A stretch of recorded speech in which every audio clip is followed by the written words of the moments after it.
Hi everyone, welcome back to English 247. This is for our class for Thursday, the 29th. Our last class, believe it or not, before the final examination. So if you look at the notes below, you can see that next Tuesday is the 4th of July, so there are no classes. And Thursday, the 6th, is our final class at 9 a.m. I will be posting our final examination. And if we were taking this exam in person, you would have 2 to 3 hours to complete the exam. Obviously, we're not meeting in person, so I'm going to give you 24 hours, though I don't anticipate or expect you spending more than 2 to 3 hours maximum on the exam. That would be due on Friday the 7th at 9 a.m. It'll be a series of essay questions, and I'll ask you to choose two and to respond to them. It'll be open book, open notes, so you can reference things like your journals and your textbooks and so forth. I don't expect anything as well written or neat, as polished as what you would do with, let's say, a paper or even a journal, but I am hopeful that you are able to synthesize some of the major elements that we've talked about over the course of this semester. And as you know, paper number 2, which is based on the later set of readings over the course of the semester, is scheduled for the 6th at 9 a.m. so that you can take the final examination free and clear without having to worry about any outstanding assignments. Do note that as much as I've tried to be flexible over the course of this semester with due dates, because I am well aware that this is a condensed semester, no outstanding assignments will be accepted after Friday the 7th. So the semester is over at that particular point in time. So I'm hopeful at this point that you finished reading Incidents in the Life of a Slave Girl and you've submitted in a journal, which leaves us with The Awakening. But I wanted to have just a few closing comments about incidents in the life of a slave girl. And at the very beginning, in my introduction, there is, I think, a very telling paragraph about the kind of willpower that Harriet Jacobs or Linda Brent had. And I'll read this paragraph to you out loud. This is on page 11 of the introduction for those of you who are using a similar edition as mine. How long can someone wait for the freedom train? In the year that Harriet Jacobs moved into this box, they're talking about the garret, the Liberty Bell cracked while tolling the deaths of Chief Justice John Marshall. One day became 2,520 days. 2,520 days became 83 months. 19th century historical records show that Betsy Ross died in Harriet's second year of self-imposed exile. Victoria became Queen of Great Britain in her third year. The Underground Railroad was organized while Harriet lived in her box for the fourth year. In her fifth year, the mutiny of slaves on board the Amistad ship occurred.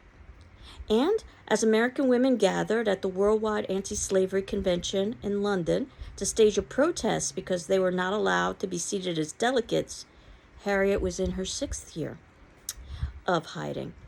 Nearly 7 years later, during the time that the first university degrees were granted to women in America, Harriet Jacobs successfully escaped to the north. And I can tell you, I've always personally wondered why this historical account was something that I personally never learned in my history classes at the K through 12 level. I think it's incredibly important, and not just as a slave narrative, but from the perspective of female as slave. And that said, I wanted to point out that, as I had earlier in my previous video, that despite the fact that this isn't necessarily a literary text, it has literary elements. On page 42, for instance, Harriet Jacobs directly addresses the reader, or Linda Brent, and says, "Reader, did you ever hate? I hope not. I never did but once, and I trust I never shall again. Somebody has called it the atmosphere of hell, and I believe it is so." I can't help but think of Jane Eyre when she addresses the reader as well, except Jane Eyre is fiction, and this is historical. Even something as simple as, I was referencing last class, the use of names, and that Miss Emily Flint, who is basically legally Linda Brent's slave master, but of course she's too young at the time, so therefore Dr. Flint takes over, and Dr. Flint makes this a personal vendetta because he can't break Harriet Jacobs or Linda Brent's will. And we talked about the idea of Flint being hard and stealing. That works so well for his character. It almost again reminds me of Reed for Mrs. Reed for Jane Eyre.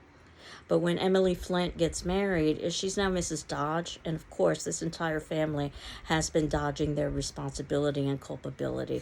So I just wanted to draw your attention to those minor points before we move on to the awakening. And for paper number 2, I'm assuming that you would probably write about Jane Eyre, or you would be writing about incidents in the life of a slave girl, or you would be writing about the awakening. Emily Dickinson is a possibility, but as you know, writing about poetry is a little bit different than writing about a novel. Much like at the beginning of the semester, you had the option of writing about Frankenstein or Persuasion, but you could also talk about the story of an hour, with my caveat that writing about a short story is a little bit different than writing about a novel. So similar to the first paper, 5 pages, double space, 1-inch margins, where you are examining a text, a critical paper, so you're not required to use outside resources. And if you do elect to do a revision of your first paper, I ask that you submit in the copy with my comments along with your revision. And the last day in which you could do that would be the 7th of July, because that is literally the ending of our semester. And then you would get the higher of the 2 grades. So in terms of the awakening, we end the way we began with Keith Chopin. And after the awakening, if you've had the opportunity to finish it, you can probably understand why she was ostracized and even banned after writing that text. So as eyebrow raising as the story of an hour is, it's nothing compared to something like the awakening. And Chopin herself lived a very unorthodox life. Not surprising that these authors oftentimes did live unorthodox lives. We talked a little bit about this in reference to Dickinson. She was bored with parties. I can't help but think of the world of Persuasion and the life that was supposed to be centered around parties and socializing. She would read literature, something that we saw Mary Shelley would do quite avidly, even though that wasn't necessarily expected or even condoned for female at the time. Chopin smoked cigars. Even that might be considered to be unusual in today's day. She walked alone. I can't help but think of a Mrs. Mallor in the story of an hour who decided to be alone in her room when she thought that she was a widow. She dressed unconventionally. She insisted on privacy. She ran the family plantation after her husband's death. And supposedly she had a very good marriage with her husband. Yet one wonders, based on some of the writing that she did, what her true feelings might be. But in the end, I suppose it's irrelevant because what we have is the text itself. What we see is a text that's all about self-assertion, independence. This we've seen throughout the semester, but repressed sexuality. This is a very sensual book. It's one of the reasons why it was banned and why it was considered to be so eyebrow-raising at the time. And what we see is the awakening of female through Edna. It's not just an intellectual awakening. It's not just an emotional awakening, but it's a physical awakening. So you'll see in the notes below that I try to identify important elements in this novella. So it's longer than a short story, but it isn't quite as long as a novel. And in book 1, immediately we get bird imagery. This is something that we talked about in Story of an Hour and all the bird imagery. I had indicated that Kate Chopin likes to use bird imagery. Bird oftentimes representing female. The idea that bird can be entrapped and caged, but also can be released. The bird imagery that we're given right at the very beginning is of a caged bird, which is supposed to represent Edna, that speaks an incomprehensible language. In other words, no one really understands Edna's needs or what she's trying to articulate. And the bird says in this incomprehensible language, "Get out."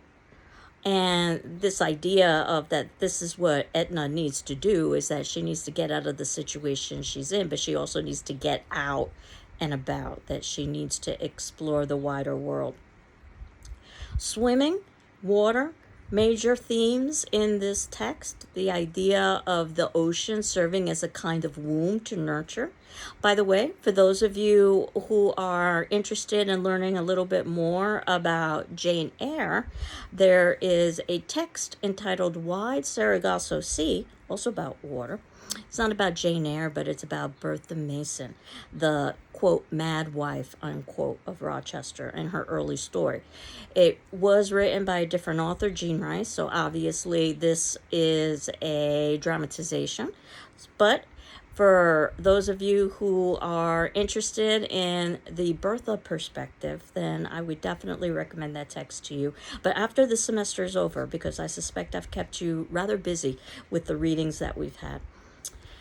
When Edna goes swimming, swimming is supposed to represent independence, especially because she doesn't know how to swim initially. Notice how all of the males basically take credit for teaching her how to swim rather than allowing her to take credit for accomplishing the task.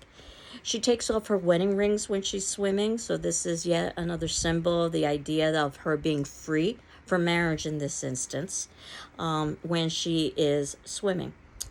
In book 3, we learn about her husband, Mr. Pontellier, that he's disappointed his wife is not interested in his concerns and is not more attentive to the children. This gets us all the way back to the cult of true womanhood and what the expectations would be for a female. And that he would look forward to basically leaving his family for the excitement of work in the city. Basically, they're vacationing on the weekends, and then he leaves to work in the city during the week, leaving her behind. And as you know, she ends up having actually multiple relationships, some consummated, some not. Which again is one of the reasons why this book was considered to be so scandalous, particularly in contrast to some of the other women in the text. Chopin oftentimes writes about the female Creole experience, and for someone like Madame Ratignolle, who is a central female character in this text, selecting a bonbon that might be too rich for her and could hurt her is risky behavior. So you can imagine in that context how Edna's behavior would be viewed. In book 5 and 6, we're told how seductive the sea is because basically the tide goes in and out. So you can think about sexual imagery in that respect. And as I had suggested earlier, it's symbolic of the womb, a place of safety. Again, our origin coming from the sea. The sea can cleanse, the sea can rejuvenate, the sea can caress, and can offer freedom and escape. We know from just the very little that we've read about Kate Chopin that water, for instance, we were talking about the rain and the story of an hour, has both negative but also positive associations. This is when Edna begins to realize her position as an independent being, which again would have been seen quite unusual for the time period. In book 7, Edna does something as simple as removing her collar and opening her dress at the throat. But this is an example of her exerting freedom. She has a passionless marriage to Mr. Pontellier and is fond in a very uneven way of her children. Again, that would be seen as very scandalous at the time, that her entire existence should be based on the children. And we learn about Mademoiselle Reisz, a very different kind of woman. Notice that she never married, as she's seen as quite eccentric and quite different. She embraces the arts and her own intellectual and emotional development. In book 9, Mademoiselle Reisz is playing the piano. She's actually playing Chopin. It's a little pun here. We're not talking about the author Chopin. In this instance, we're talking about the musician Chopin. Edna is overcome by passion, and that's something that this text is about, passion, something that would be discouraged, especially for female during this time period. And book 10 is when Edna learns how to swim, an example of independence and power. Again, as I was indicating, she's not given credit for this. Others are trying to take credit. In book 11, Edna and her husband have a battle of wills over who's going to go inside the house first. It turns out that Mr. Pontellier wins, but while he wins the battle, he won't win the war, as we see as the novel progresses. And then in chapter 13, this is where we see Edna's physical and sensual awakening. After she takes a nap, she stretches out in bed, and she's then hungry. And that's literal hunger, but it's also figurative hunger. So it's not just hunger for food, it's hunger for life, it's hunger for passion. And at this point, Robert, someone that she's been spending a good amount of time with, and someone who's much closer in age to her. She's in her late 20s, always a pivotal time for female, even in today's world. Think about how this was discussed in Persuasion, and certainly is discussed in The Awakening. And is upset that Robert is leaving. She realizes that she's infatuated with him, and that she's been spending a lot of time with him, especially while her husband has been gone. And one of the things that Edna says that's quite telling in chapter 16 is that she would never sacrifice herself to anyone, even her children, although she would give up her life for them. Keep that in mind when we get to the ending of this particular text, that losing one's life is not necessarily as significant as sacrificing one's ideals and identity, at least from Chopin's perspective, or I should say, Edna Pontelier's perspective in this text. Chapter 17, Edna's refusing to take callers. Again, think about the world of Persuasion. Even Jane Eyre. Remember how Jane Eyre was schooled by Mrs. Fairfax about how to make a proper entrance when Rochester demanded that Jane Eyre be present when his friends were there so that he could make her basically jealous. So the idea of decorum, the idea of social expectation is so high. And the fact that Edna would refuse to take callers, considering her station in life. And keep in mind, this is around the same period as incidents in the life of a slave girl. A complete contrast in terms of a life of privilege. So she's no longer taking callers on Tuesday afternoons, as was her custom. And this is a wonderful scene because at dinner, Mr. Pontellier keeps seasoning his soup. The soup is quite bland. It's supposed to represent his bland life and their bland marriage. Edna tries to throw away her wedding ring, which is, again, a symbol of marriage. The maid returns it to her. Again, showing the kind of privilege that she's got. Edna doesn't deny or doesn't envy the domestic harmony of the Ratignollis. She doesn't deny them their happiness, but it's not something that she wants to pursue in chapter 18. And when we get to chapter, I believe it's 19, Mr. Pontellier is shocked and angered that Edna is disregarding her duties as a wife and mother. His first go-to position is that she must be mentally unstable. This gets us back to the idea of Jane Eyre that we really didn't talk much about the unstable woman in the attic. It was something that was referenced in the documentary about Emily Dickinson, that any woman who didn't live up to the expectations of the time period, it was immediately assumed that there was some sort of mental reason, instability associated with that. And then in chapter 21, Edna learns that Robert is writing letters to her, or writing letters about her to Mademoiselle Reisz, that Robert is just as infatuated with Edna as Edna is infatuated with Robert. In fact, that's the reason why Robert decided to leave and go to Mexico, is because he knew that Edna was a married woman. He didn't want to pursue a relationship with her. And chapter 22, Mr. Pontellier, in frustration, decides to visit a physician because his wife was making him, quote, uncomfortable, unquote.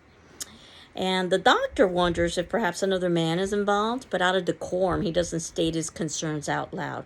Something to the effect that he knew his Creole too well to dare ask such a question, that it just wouldn't be appropriate. It would be impolite. And Edna continues on in chapter 23, saying that she's happy that her husband is often at work, because if he were home, they wouldn't have anything to say to one another. So perhaps we can understand the idea of union and relationship and Persuasion a little bit better now that we've got this perspective in The Awakening and what that could do to female. Edna's father, in chapter 24, thinks that Mr. Pontellier is being too lenient with his wife, and the idea that the man should exert power and control and autonomy, something that, again, we saw in The Cult of True Womanhood. Meanwhile, Edna is enjoying solitude and, more importantly, perhaps, the leisure to read. And this has been a theme that we've talked about over the course of the semester about the dangers of reading and the dangers of education. Education literally is power. In chapter 25, Edna starts spending a lot of time with a new male friend who's known as being basically a bit of a womanizer, Mr. Arobin. He's infatuated with Edna, but Edna's a long line of women that he's been infatuated with. And Edna's concerned not because she's married to Mr. Pontellier. She's concerned because she's wondering what Robert would think of their new relationship.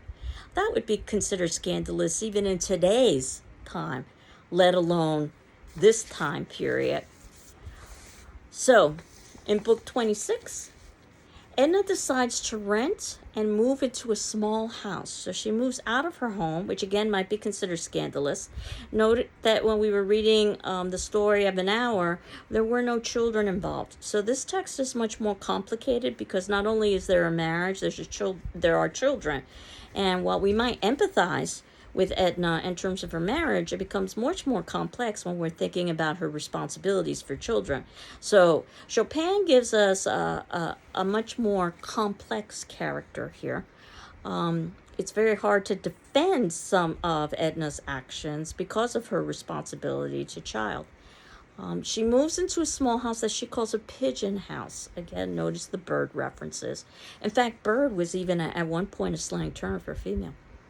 And the reason why she wants to be in this home, it's actually around the corner, is because she can afford it on her own. In other words, she's not financially dependent on someone else. With a small inheritance that she has and some income she generates from selling her sketches. Again, think about how the workplace completely transformed the ability of women to have autonomy in society.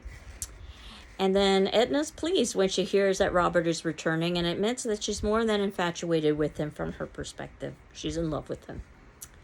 And Edna herself freely admits in chapter 27 that her character would be viewed as wicked, but that wouldn't stop her actions. Arobin kisses her, she feels passion, and then she and Arobin consummate their relationship in chapter 28. And the regret that Edna has is not that she has cheated on her husband, but that she regrets that her lover isn't Robert. Again, even that today would be seen as scandalous.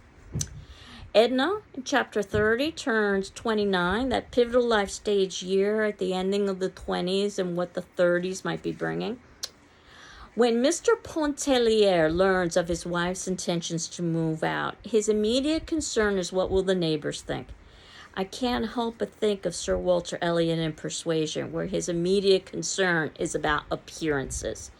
That the neighbors are going to think that Mr. Pontellier is experiencing a financial decline. And of course, he will do anything in his power to avoid that from occurring. Note that there isn't any reference to the idea of the emotional aspect of their marriage. This is all about appearances in terms of his financial situation. That's chapter 32. And then chapter 33, Robert returns to town. He sees Arobin's picture at Edna's house. He's jealous. And at this point, ultimately, Edna is able to admit to Robert that she loves him. And she kisses Robert, and Robert admits to her that he loves her, which is why he left in the first place. 36, chapter 36, that is. Now, at this point, it looks like they are going to consummate their relationship, and Edna is summoned to Madame Ratignolle's. Had some trouble with that house for a birth. In other words, she's considered to be a mother woman who is having birth pretty regularly every 2 years or so. Even though Edna's presence isn't needed, it's pretty clear to those around Edna that her actions indicate that she is likely having an affair. And while that might be detrimental to her marriage, it could be more than detrimental to her children, which is what Madame Ratignolle tells her to think of the children and Edna's responsibility for the children. Again, it's much more difficult to empathize with Edna than it would be with someone like a Mrs. Mallard, where children were not involved. And then when Edna finally returns home, it turns out that Robert is left. He's gone home, leaving a note saying goodbye, and that he's leaving because he loves her and he doesn't want to get involved in destroying a family. So the ending of the book is probably the most scandalous. So I don't know, if you haven't finished reading the book, you might want to stop here at 25:15. Because I'm going to reveal the ending right now. And that Edna decides in the very last chapter, and this is chapter 39, that she can't sacrifice herself for her children. Remember her earlier comments where she was saying that she would even die for her children, but she couldn't sacrifice herself. And that means that she can't give up her independence and her autonomy. What Edna has come to realize is that no one is ever going to understand her. And as distraught as she is that Robert is left, that she realizes that eventually she would become just as frustrated with Robert as she is with Mr. Pontellier if she were to have a relationship with Robert, because ultimately all of the men in her life and society as a whole assumes that she needs to be owned and controlled by male, and that's something that can't happen. She needs to be a quote free bird, if you want to think about it from that perspective, now that we're doing bird imagery. So she undresses. The idea that discarding her clothing puts her in her natural state, and also it's a symbol of freedom. She goes out into the sea naked. Remember, she has taught herself how to swim, and we know that the sea represents independence and also can represent the womb, that she's returning back to the origins of life. She swims until she's exhausted. And we aren't told, just like in Story of an Hour, we aren't told what happens. But basically, if she swims until she can't swim anymore, that means that she drowns and dies at sea. In other words, she has committed suicide. So there are lots of scandalous elements in this novella. And Kate Chopin did not want us to think of this ending as a happy ending. Just like Kate Chopin did not want us to think of the Story of an Hour as a happy ending. We're supposed to rail against this. The idea is that society has to change so that woman doesn't feel that the only option available to her is something like suicide or a willed death. So for the attendance question, this will be our last attendance question, actually. This would be due on Saturday at 9 a.m. On the 1st of July. Of course, if you need a little bit of an extension, let me know. What do you think is the most scandalous act in The Awakening, and why? What do you think is the most scandalous act and why? And there are many scandalous elements to this particular text. As you know, there are no right or wrong answers in the discussion forum questions I ask, because I'm more interested in your reasoning than I am in your answer. You're not required to respond to your peers, but you are required to read their responses and my responses in turn. And going back to the assignments that would be due now that we have finished The Awakening and basically all of the major texts this semester. That on the 4th, and I'll post this on our Moodle site as well for the 4th, is Independence Day. There are no classes. By that date, at least according to the syllabus, you would have handed in your journal for The Awakening, because I wanted you to be able to have this particular video and your classmates' responses to help you put together that journal. The reality is that I will take assignments up until Friday the 7th, but keep in mind that that is the last date in which you can hand in any outstanding assignments. I will post our final exam on the 6th of July on Thursday at 9 a.m. This is when I expect to receive paper number 2 via PDF to my email, as well as any revisions that you might have done with paper number 1. And if you were interested in earning just a little bit of extra credit, you could write a journal about Emily Dickinson. Not required, but again, if you want to earn a little bit of extra credit, I didn't require you to write a journal on Emily Dickinson because you all highlighted Emily Dickinson poetry in your discussion form, so I see that as kind of in lieu of the journal. But certainly, if you wanted to write a journal, you could for a little bit of extra credit. All of those things would be due by Friday the 7th. Note the final exam is due at 9 a.m. So that would be 24 hours. So again, what I will do is for right before our what would have been our Tuesday class for the 4th of July, I will remind you that it is the 4th of July, that we don't have classes, and that I will be posting the exam on Thursday of next week. So I hope you're doing well. I'm doing well. And we will continue on next week with our final exam. Take care. Bye-bye.